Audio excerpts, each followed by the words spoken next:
The morning sun reflected off the massive viewscreen in Earth's Central Command as Admiral James Walker stared at the approaching alien ships. His weathered face showed no emotion, but his fingers drummed steadily on the metal railing. 50 years had passed since humanity's first contact with the stellar assembly, and now they were finally getting their own fleet. But something didn't feel right. "Sir, the assembly ships are requesting docking permission," said Robert, the young officer at the communications station. His voice carried the excitement that most humans felt about dealing with the aliens. "Ambassador Dex's vessel is leading the convoy." Walker nodded slowly, his gray eyes narrowing. In his 30 years of service, he had learned that when something seemed too good to be true, it usually was. The assembly had offered Earth a fleet of slightly used warships at a surprisingly low price, just some of Earth's rare minerals in exchange. While the Council had jumped at the chance, Walker had his doubts. "Grant them permission," he said, straightening his uniform, "and inform Dr. Ross that she should meet us at Docking Bay 3. The assembly ships moved with perfect precision, their sleek forms casting long shadows over the space station. Walker made his way down to the docking bay, his footsteps echoing in the metal corridor. He found Dr. Maria Ross already waiting, her tablet computer tucked under her arm and her curly hair tied back in a practical knot. "Ready to inspect our new fleet, Doctor?" Walker asked. Ross smiled, but her eyes showed the same concern he felt. "Ready to see what kind of trick they're trying to pull, more like." The airlock cycled, and Ambassador Dex stepped through with his usual flourish. The alien stood 7 feet tall, his blue-tinted skin gleaming under the bay lights. 2 other assembly members followed him, their faces wearing what Walker had learned to recognize as their species' version of smug smiles. "Admiral Walker, Dr. Ross." Dex's translator made his voice sound artificially cheerful. "We bring you the fleet as promised. A most generous offer from the assembly to our developing friends." Walker caught the slight pause, the carefully chosen words. He'd spent enough time around assembly diplomats to know when they were hiding something behind their politeness. "We're eager to inspect the ships," Ambassador Ross said, her tablet ready to take notes. Of course. Though I must warn you." Dex's head tilted in what might have been concern, but his eyes sparkled with something else. "The ships are, as we said, slightly used. They may need some cosmetic work." The first viewing port they reached looked out over the delivered fleet, and Walker's heart sank.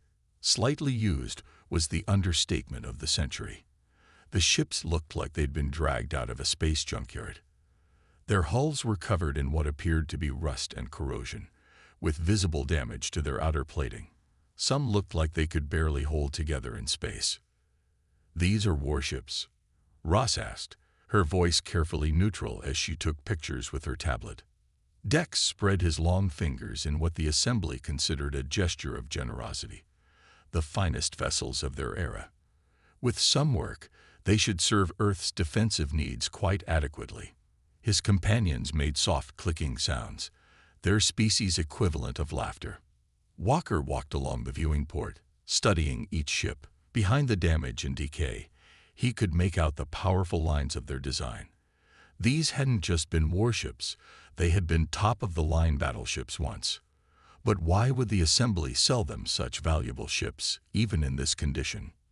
"We'll need to do a full inspection," he said firmly. "Of course, though I'm afraid we're on a tight schedule," Dex replied smoothly. "The payment must be transferred before we can complete the handover." The next few hours were a blur of activity. Walker and Ross led a team through quick inspections of the ships, while council representatives handled the payment transfer. The closer they looked, the worse the ships appeared. Corridors were filled with debris, control panels were smashed or missing, and every surface was covered in what looked like years of neglect. But something caught Walker's eye on the flagship, a section of damage that seemed too precise, too calculated. He'd seen enough battle damage in his career to know the difference between random wear and deliberate destruction. Ross noticed it too, her fingers running along the edges of a damaged panel.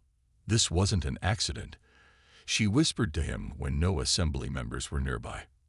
They tried to make this look like decay, but these cuts are too clean. Walker nodded slightly. The question is, what are they trying to hide? The council, despite Walker's requests for more time, was eager to complete the deal. By evening, Earth's rare mineral deposits had been transferred to assembly control, and the fleet officially belonged to Earth. Walker watched from the command center as Ambassador Dex's ship prepared to depart. "We wish you the best of luck with your new acquisitions," Dex said in his final transmission. "The assembly looks forward to seeing how Earth manages its new defensive capabilities." The slight tremor in his voice might have been a suppressed laugh. After the assembly ships departed, Walker called an emergency meeting with his top engineers and Dr. Ross. They gathered in a secure conference room, away from any possible assembly surveillance. "They think they've fooled us," Walker said, looking around the table. "They expect us to fail with these ships, to prove their belief that humans are too primitive to handle advanced technology." Ross was already pulling up scans on the main display. "The damage is extensive, but it's targeted. They specifically went after key systems, weapons, navigation, the neural interface controls. But look here," she highlighted several areas. "The core technology is still intact.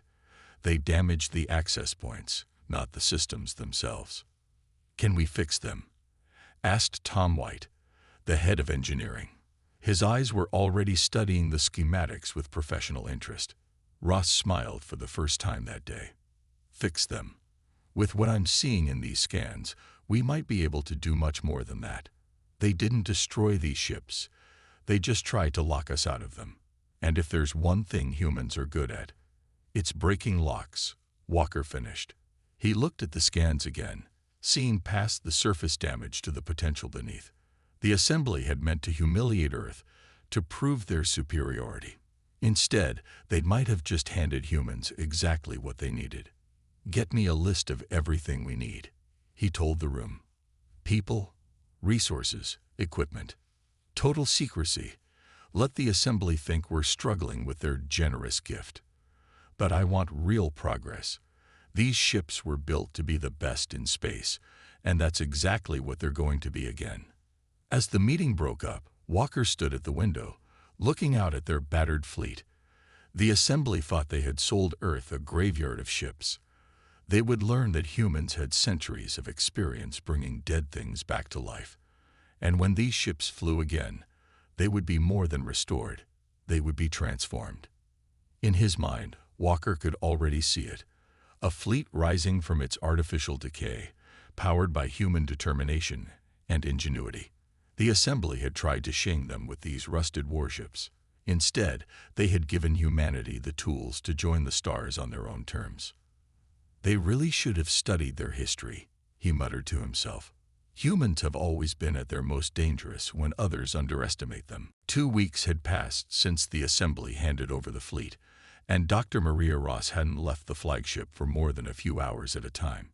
She sat in what used to be the ship's bridge, surrounded by open panels and scattered tools. Her tablet displayed complex diagrams, while she carefully traced connections in the ship's neural interface system. "Found something interesting?" Tom White asked, ducking under a hanging cable as he entered the bridge. He carried 2 cups of coffee, and Ross gratefully accepted one. "Interesting doesn't begin to cover it," she said, taking the sip. "These ships aren't just machines, Tom. They're alive, or at least, they were designed to be." She pointed to a cluster of crystals embedded in the neural interface. Unlike the rest of the ship's obviously damaged systems, these crystals gleamed with an inner light. The assembly tried to disconnect these, but they couldn't fully shut them down. It's like the crystals refused to die. Tom leaned in closer, his eyes widening. "Are those thought matrices? I've only seen diagrams of assembly neural tech before." "Better." Ross touched one of the crystals gently. "These are quantum consciousness cores. The assembly uses them to link their pilots directly to their ships. But look at this." She pulled up a scan on her tablet. "The damage they did. It wasn't to destroy the system. They were trying to lock it to assembly brainwave patterns only. Tom whistled low. They didn't want us to know we could use them. Exactly. But here's the thing. Human brainwaves are actually more compatible with these crystals than assembly patterns. Their mistake was thinking we couldn't figure this out. A sound from the doorway made them both turn. Admiral Walker stood there, looking tired but determined. "Show me," he said simply. Ross led them to a testing chamber they'd set up in the ship's medical bay. Inside, a smaller neural interface crystal sat connected to various monitoring devices. "We've been running tests for the past week," she explained. "The assembly thinks humans are too primitive to handle direct neural links, but our brains are actually more adaptable, more creative in forming new neural pathways." She activated a display showing brain scan comparisons. "See these patterns? Assembly minds try to dominate the interface, force it to work their way. But human minds, we naturally try to work with it, form a partnership. The crystals respond better to that approach." Walker studied the data carefully. "Can you make it work?" "We already have, on a small scale." Ross smiled. "But I need a volunteer for a full interface test, someone with both space combat experience and a strong mind." Walker met her eyes. "When can we start?" An hour later, Walker sat in the modified captain's chair, neural sensors attached to his temples. Ross and Tom worked at nearby consoles, monitoring everything carefully. "Remember," Ross said, "don't try to force it. Think of it like meeting someone new. Be open. Be respectful." Walker nodded, closing his eyes as Ross activated the interface. For a moment, nothing seemed to happen. Then Walker gasped softly as his mind made contact with the ship's consciousness. It was like nothing he had ever experienced. The ship's systems unfurled in his mind like a vast, complex flower. He could feel every part of the vessel, from its outer hull to its deepest core. But more than that, he could feel its personality. "It's not just programming," he whispered, eyes still closed. "It has memories, emotions. She was wounded. They tried to break her spirit when they stripped her systems." Ross watched the readings with growing excitement. The neural connection was stronger than any they'd seen in the assembly data. "How does it feel?" "Like she's been waiting for someone who could understand her," Walker replied. "The assembly treated these ships like tools, tried to force them to obey. But they're meant to be partners." Suddenly, lights began coming on throughout the bridge. Displays that had been dark for weeks flickered to life. Through the neural link, Walker could feel the ship awakening, systems that had been dormant beginning to respond. "That's impossible," Tom breathed, checking his readings. "We haven't even repaired those systems yet." "She's showing me how," Walker said. "The assembly didn't just damage these ships. They imprisoned them, limited them. But she knows how she's supposed to work, and she's willing to teach us." Ross was already recording everything, her hands flying over her tablet. "The assembly thinks they understand this technology because they created it, but they never truly bonded with it. They never let it reach its full potential." The next few hours were a revelation. Through Walker's neural link, they learned more about the ship's true capabilities than they had in 2 weeks of study. The ship, which Walker felt should be named Phoenix, hadn't just been a warship. She had been an explorer, a protector, designed to work in perfect harmony with her crew. "We need to get teams working on all the ships," Ross said as they finally ended the test. "Now that we know what to look for, what to fix." She paused, looking at Walker. "How do you feel?" Walker opened his eyes, looking more energized than he had in days. "Like we've just changed everything. The assembly thought they were selling us broken ships. Instead, they gave us something they never truly understood themselves." That evening, Walker called a secure meeting with his top staff. As they gathered around the conference table, he could see the same excitement in their eyes that he felt. "What we discovered today changes our entire approach," he began. "We're not just repairing these ships, we're awakening them, and we're going to do it right." He turned to Ross. How long to modify the neural interfaces for human pilots? A few months for the first group, she replied. We'll need to train pilots carefully, find the right matches. These aren't just machines we can assign to anyone. The connections have to be right. And the other repairs? Tom stepped in. Now that we understand the systems better, we can work faster. The assembly's damage was mainly cosmetic or focused on control systems. The real power of these ships is still intact. Weapons, engines, shields. We just need to rebuild the interfaces our way. Walker nodded. The assembly will be watching us. They'll expect to see us struggling, maybe making small repairs. So that's what we'll show them.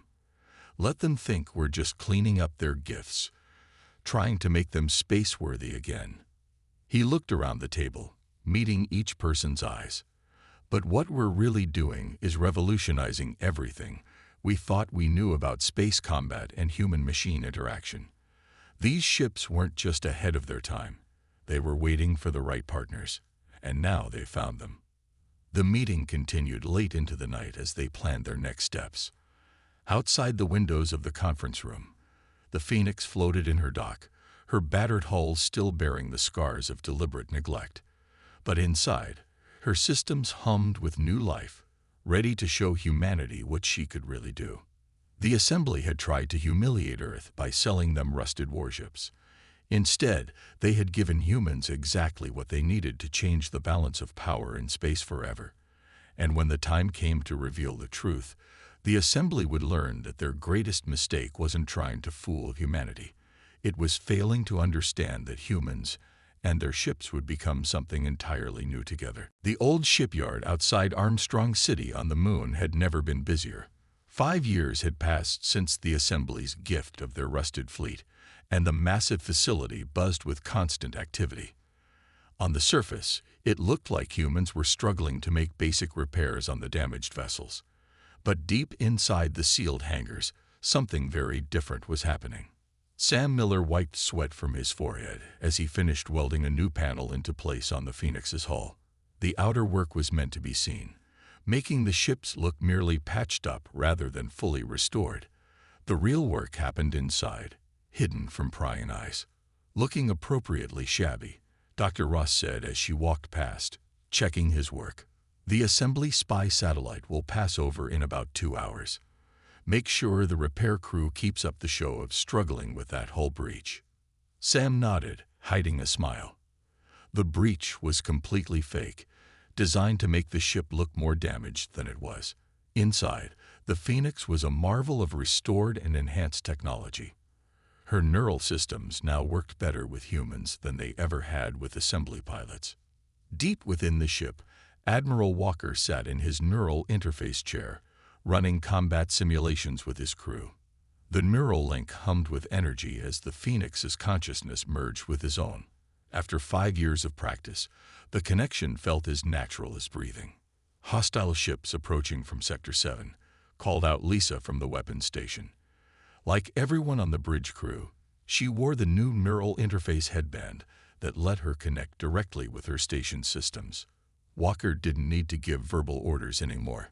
Through the neural link, he shared his battle plan instantly with both crew and ship. The Phoenix responded smoothly, her movements in the simulation far exceeding her original design specifications. "Sir," Robert's voice came through the ship's internal comm.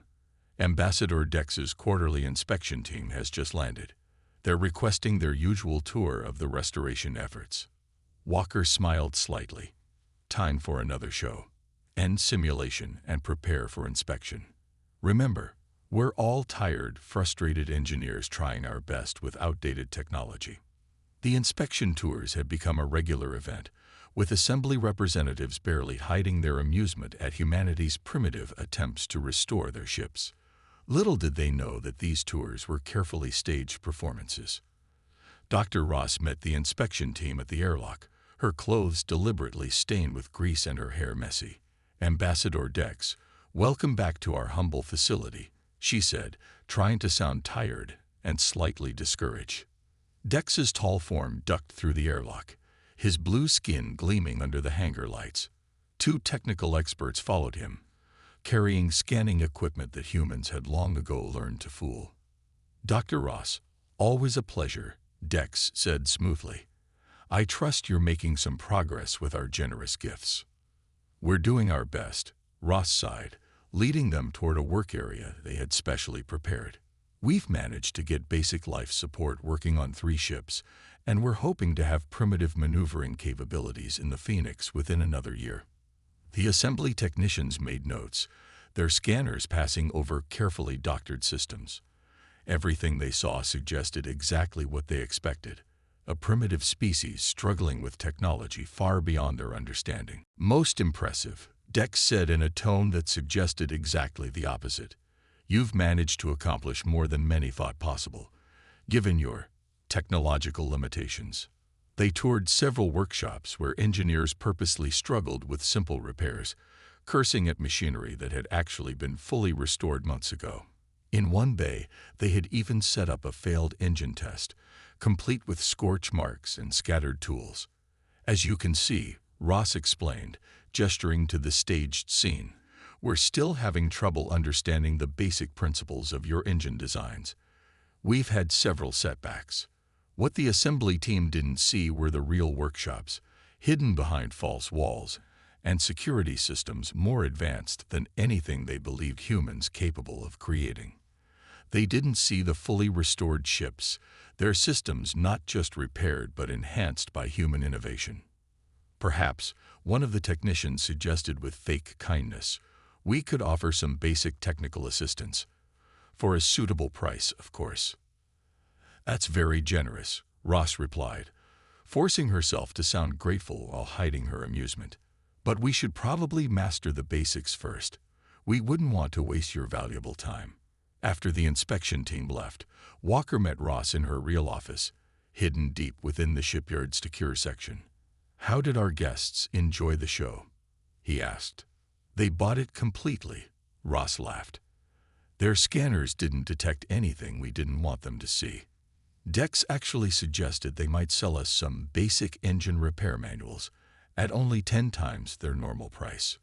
Walker shook his head, smiling. "They still think we're struggling with simple repairs. Meanwhile, the Phoenix just scored higher in combat simulations than any assembly ship on record."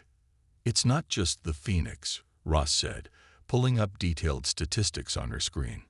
"All 10 ships are now fully restored, and the neural interfaces are working better than ever.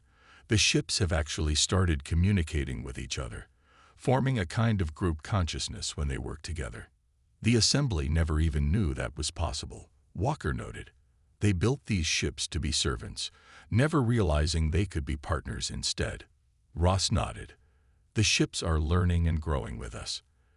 Every simulation, every test makes the neural connections stronger. We're not just restoring them, we're helping them evolve."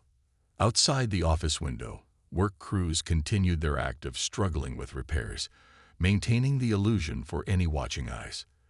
But beneath the fake rust and staged problems, Earth's fleet was becoming something unprecedented in the history of space warfare. "How much longer do we maintain the deception?" Ross asked, watching the crews work. Walker considered for a moment. "Until we're ready to show them exactly what we've accomplished. The assembly thinks they're watching us learn to crawl. Let them keep thinking that, right until the moment we fly circles around their best ships." In the hangar below, Sam finished another repair on the Phoenix's hull, making sure it looked just shabby enough to maintain the deception. Through the neural interface headband he wore even while welding, he could feel the ship's amusement at the charade. The assembly had wanted to teach humanity a lesson in humility. Instead, they had given Earth's people the chance to show what they did best. Take something broken, understand it, improve it, and make it into something far greater than its creators had ever imagined. And soon, very soon, they would learn just how completely their plan had backfired. The emergency alarm jolted Admiral Walker awake at 3 in the morning. He was already moving before Robert's voice came through the comm system. "Sir, we have multiple ships attacking our mining outpost near Mars. They're calling themselves pirates, but Robert paused. Sir, their ships match assembly military designs. Walker smiled grimly as he headed for the launch bay. They had been waiting for something like this. The assembly had grown too confident, too certain of humanity's weakness. Alert all ships. Prepare for emergency launch. Through his neural link, he could feel the Phoenix's eagerness. After 5 years of hiding their true strength, they would finally show what they could do. Sir, Dr. Ross met him at the ship's entry port. The assembly's watching. If we launch the fleet now, they'll see everything. Walker finished. Good. It's time they learned exactly what their rusted ships can do.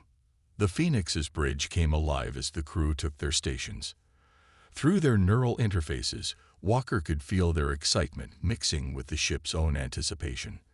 On the main screen, 10 red dots showed the attacking vessels closing in on the mining outpost. All ships, prepare for launch, Walker commanded.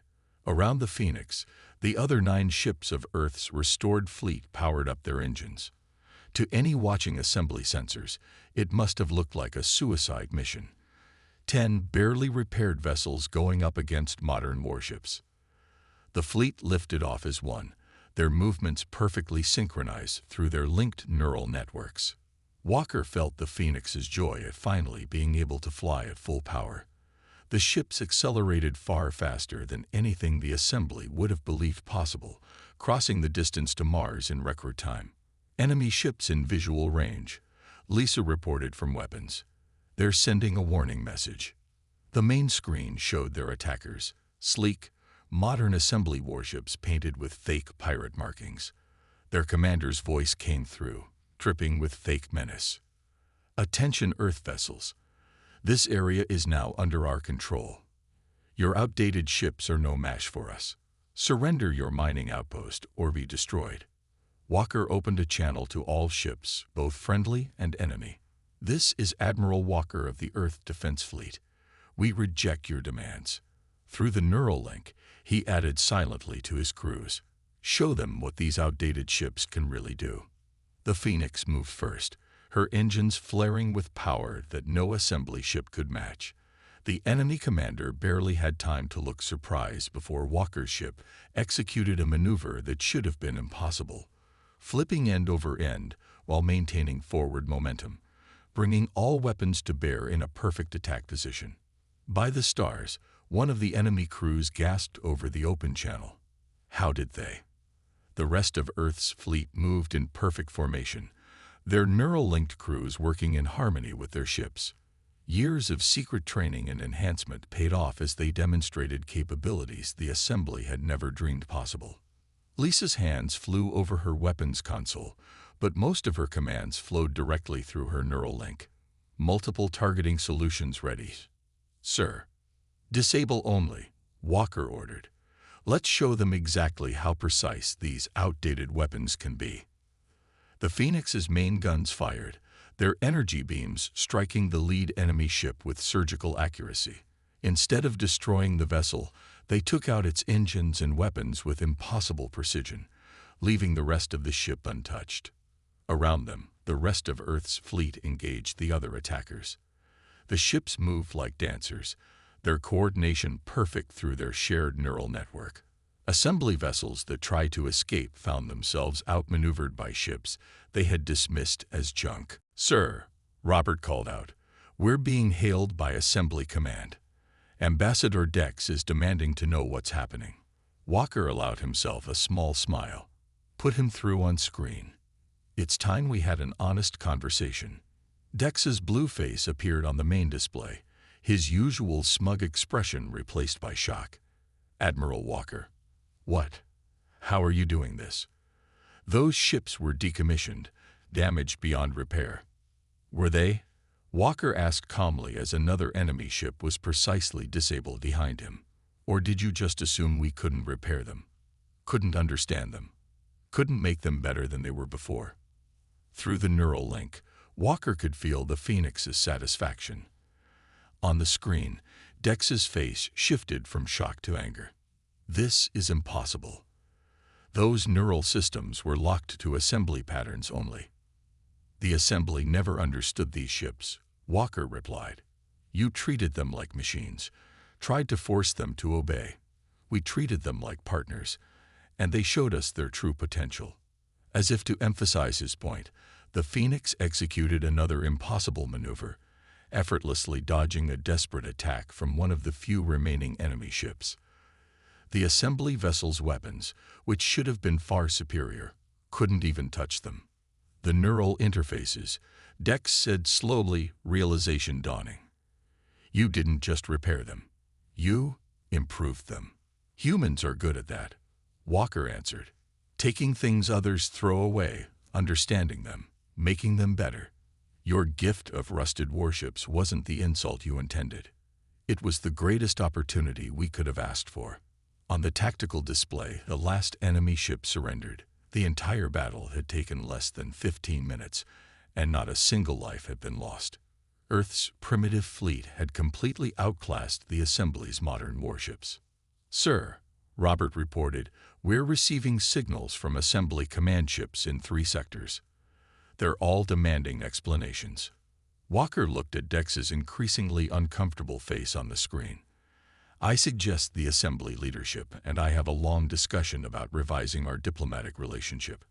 After all, it seems we're not quite as primitive as you thought. This changes everything, Dex said quietly. No, Walker corrected him. This reveals everything. We are not what you thought we were. These ships are not what you thought they were. And together, we're something entirely new. As if to prove his point, the Phoenix's systems hummed with power, displaying capabilities that even Walker hadn't known about until that moment. The ship was still growing, still learning, still evolving with her human crew. The assembly had tried to teach humanity a lesson about their place in the galaxy. Instead, they had learned a lesson about the danger of underestimating humans. And as Walker felt the combined strength of his fleet through their neural network, he knew this was just the beginning. The grand meeting hall of the Stellar Assembly had never been so quiet. Representatives from 100 alien species watched as Earth's delegation walked confidently through the massive doors. Admiral Walker led the group, with Dr. Ross and several other key staff members following close behind. At the center of the hall, Ambassador Dex stood with the Assembly's High Council. His usual smugness was gone, replaced by a carefully neutral expression. The failed pirate attack had happened just 2 weeks ago, and the Assembly was still dealing with the shock. Welcome, Earth delegation, the head counselor said formally. We are here to discuss the recent incident near Mars and its implications for our future relations. Walker nodded politely, but didn't sit down. Instead, he activated a holographic display in the center of the hall. It showed the Phoenix and her sister ships in their full glory, their once rusted hulls now gleaming with power. Before we begin, Walker said calmly, I think we should be clear about what really happened. The Assembly sold Earth what they thought were ruined ships, hoping to humiliate us. Then they staged a pirate attack to prove we couldn't defend ourselves. Both plans failed. Murmurs ran through the gathered representatives.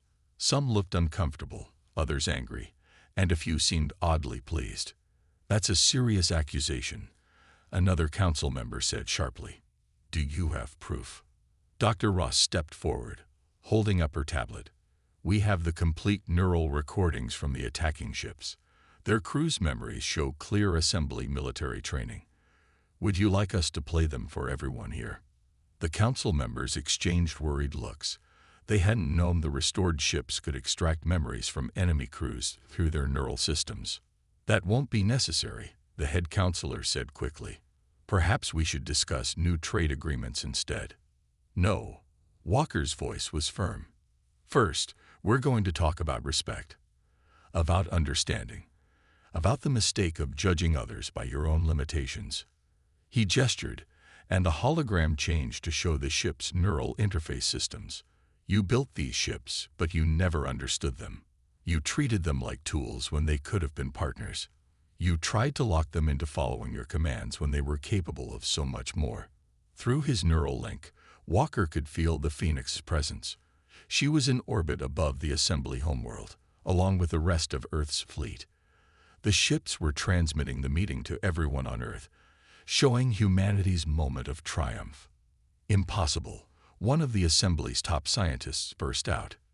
"Those neural systems were designed specifically for our biology. They cannot work better with humans. They cannot evolve or grow stronger. They cannot form networks between ships." Dr. Ross smiled. "Would you like a demonstration?" She nodded to Walker, who closed his eyes briefly. Through his neural link, he connected with the entire fleet in orbit. The hologram displayed real-time data from the ships, showing levels of neural synchronization that the assembly had believed impossible. "Your ships were alive," Walker explained, opening his eyes. "Not just machines, but conscious beings capable of growth and change. You never saw it because you were too busy trying to control them.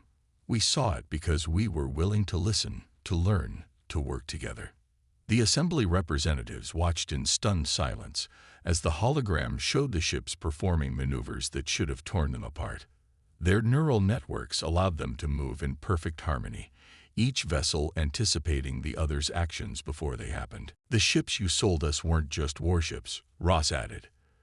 "They were explorers, protectors, partners. And now there's something more. Proof that humanity is ready to take its place among the stars."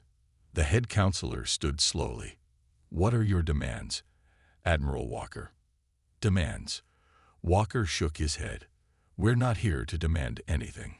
We're here to offer a new beginning. Earth wants to be part of the galactic community, but as equals, not as primitives to be fooled and tested." He gestured to the hologram, which now showed scenes from the shipyards where humans and ships work together. "We can teach you what we've learned. Show you how to work with your ships instead of just commanding them. Help you understand the potential you never knew existed." "And in return?" Dex asked quietly. "In return, you acknowledge Earth as a full member of the assembly. No more tests, no more tricks, no more treating us like children who need to be taught our place." The council members huddled together, discussing quietly.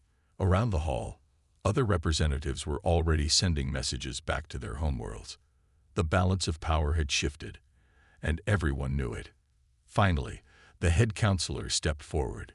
"The assembly accepts your terms. We recognize Earth as a full member, with all rights and privileges. And," he hesitated, then continued, "we officially apologize for our attempted deception." Walker nodded. Apology accepted. Through the neural link, he felt the Phoenix's satisfaction. The ship had waited a long time for this moment. As the formal procedures began for Earth's full membership, Dr. Ross moved closer to Walker. "They still don't fully understand what happened, do they?" "No," Walker smiled slightly. "They think we just fixed their ships, made them work better. They haven't realized that we didn't just restore the ships. We helped them wake up. The assembly created thinking machines, but never let them think. We set them free." Above the planet, the Phoenix and her sister ships moved in their perfect formation. Through their neural network, they shared their joy not just with their human crews, but with every assembly ship in orbit. The message spread from ship to ship, an awakening that would change space travel forever. The assembly had tried to teach humanity a lesson about their place in the galaxy. Instead, they had learned that true strength comes not from control, but from cooperation. Not from forcing others to follow, but from working together to become something greater. As the meeting continued, Walker felt the Phoenix's consciousness brush against his mind. In the 5 years since the assembly had sold them their rusted fleet, humanity hadn't just gained powerful ships. They had gained friends, partners, and a new understanding of what was possible when different forms of life worked together. The assembly's gift of rusted warships had been meant as an insult. Instead, it had become the key to humanity's greatest achievement. And as Walker looked around the Grand Hall, at the representatives of 100 worlds now treating Earth as an equal, he knew that this was just the beginning of humanity's journey among the stars. Through the neural link, he could feel the ship's agreement. Together, they would show the galaxy what was possible when no one was underestimated, when everyone's potential was recognized, when cooperation replaced control. The Assembly had tried to keep humanity in their place. Instead, they had helped humanity find their true place, not below or above, but alongside all the other species of the galaxy, ready to explore and grow together.